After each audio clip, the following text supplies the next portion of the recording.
এবং এই সমস্ত গরিব ব্যক্তিগুলি যারা রাস্তার গায়ে অসহায়ভাবে শুয়ে আছে, সমস্ত বুজুর্গ লোকগুলি, এই সমস্ত বয়স্ক লোকগুলি রাস্তার গায়ে তারা ঘুমোচ্ছে। এইগুলি কি দেশের সরকারের চোখে পড়ে না? এগুলি কি রাজ্যের সরকারের চোখে পড়ে না? এদেরকে একটা ঘরের ব্যবস্থা করে দিই, কারণ এরা তো দেশের নাগরিক। তার নাগরিক কষ্টের মধ্যে আছে যে তাদের ঘর না থাকার কারণে তারা রাস্তার গায়ে শুয়ে আছে।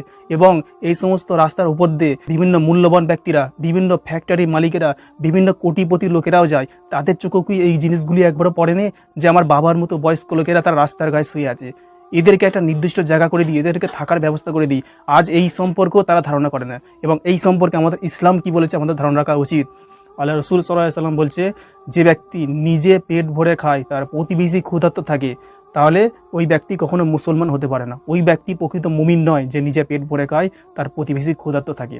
ওই ব্যক্তিকে আগে খাবার ব্যবস্থা করবে, তবে সে মুসলমান হবে, তবে সে জান্নাতে যাবে। রাস্তার গায়ে যারা শুয়ে আছে, মুসলিম হোক কিংবা হিন্দু হোক কিংবা অন্য জাতি হোক, আমাদেরকে এখানে জাত ধর্ম দেখলে হবে না, এদেরকে সাহায্যের হাত বাড়াতে হবে। এবং বিভিন্ন লোকেরা এরকম তারা কাজ করছে। আজ মানুষ দেখা যাবে নিজের পয়সা কামাচ্ছে, নিজের বিল্ডিং বানাচ্ছে, নিজের লাখ লাখ টাকা করে যা করছে সব নিজের ছেলেপুলেকে দিয়ে দিচ্ছে। অথচ এই রাস্তার উপর দিয়ে বিভিন্ন পয়সাওয়ালারা যাচ্ছে, তাদের চোখে দেখলে এদেরকে মায়া পড়ে না? এই জিনিসগুলো দেখে এদেরকে একটু এই জায়গাতে তুলে আনি। আজ মানুষ পশুর থেকে নিচে নেমে যাচ্ছে। এক তো তাদেরকে রাস্তা থেকে তুলে আনা হচ্ছে না, এক তো তারা রাস্তায় শুয়ে আছে, অসহায় অবস্থায় আছে, তাদের